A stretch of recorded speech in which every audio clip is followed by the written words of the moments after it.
ఇప్పుడు వేరే ఇన్‌స్టిట్యూట్‌లో చూసుకున్నట్టయితే ఒక డిపార్ట్‌మెంట్ ఉన్నారనుకో, అదే డిపార్ట్‌మెంట్‌కి సంబంధించినయి అయితే నేర్పిస్తారు. హ్మ్. లైక్ ఇలా ఇక్కడ ఏరోఫాల్కన్స్‌లో అలా లేదంట కదా! లేదు. ఇప్పుడు గ్రూమింగ్ గూడా మేము ఫస్ట్‌లో వచ్చినప్పుడు ఎలానో ఉండేవాళ్ళం. ఇప్పుడు గ్రూమింగ్ గూడా ప్రాపర్ గ్రూమింగ్ ఎలా ఉండాలి? మనం పర్సనల్‌గా ఎలా ఉండాలి? హెల్త్ విషయం ఎలా మెయింటైన్ జేయాలి?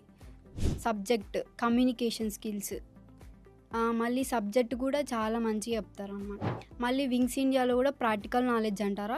చాలా మంచిగా ఒక ట్రైనర్స్ మా ఎయిర్‌లైన్ స్టాఫ్ ట్రైనర్, మా ఎయిర్‌పోర్ట్ స్టాఫ్ మా ట్రైనర్స్ ప్రతి ఒక్కటి ఇప్పుడు ఏరోప్లేన్ ఇంటీరియర్‌లో కానీ, ఎక్స్‌టీరియర్‌లో కానీ, ఆ ఎయిర్‌పోర్ట్‌లో లోపల ఏది ఎలా ఉంటదనేసి ప్రతి ఒక్కటి మాకు ప్రాక్టికల్‌గా చూయించి, దగ్గరికి తీసుకెళ్ళి అక్కడ వెళ్ళడానికి ఛాన్స్ లేకపోయినా వీళ్ళు ఛాన్స్ క్రియేట్ చేసుకొని మాకు చూయించిండ్రనమాట.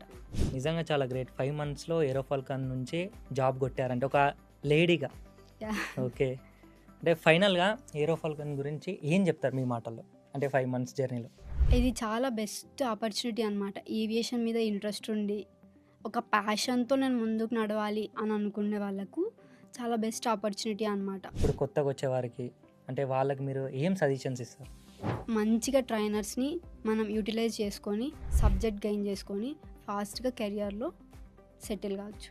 ట్రైనింగ్ టైమ్స్‌లో గానీ, ఏరోఫాల్కన్స్‌లో ఎలాంటి ఇబ్బందయితే ఉండదు. అహా! లేదు. మంచిగా ఎంజాయ్ చేసుకుంటూ మనం నాలెడ్జ్‌ని గెయిన్ చేసుకుంటూ అయితే ఎళ్ళిపోవచ్చు. ఫ్రీగా, ఫ్రెండ్లీగా ట్రైనర్స్‌తో ఉండి సబ్జెక్ట్ అనేది గెయిన్ చేసుకోవచ్చనమాట.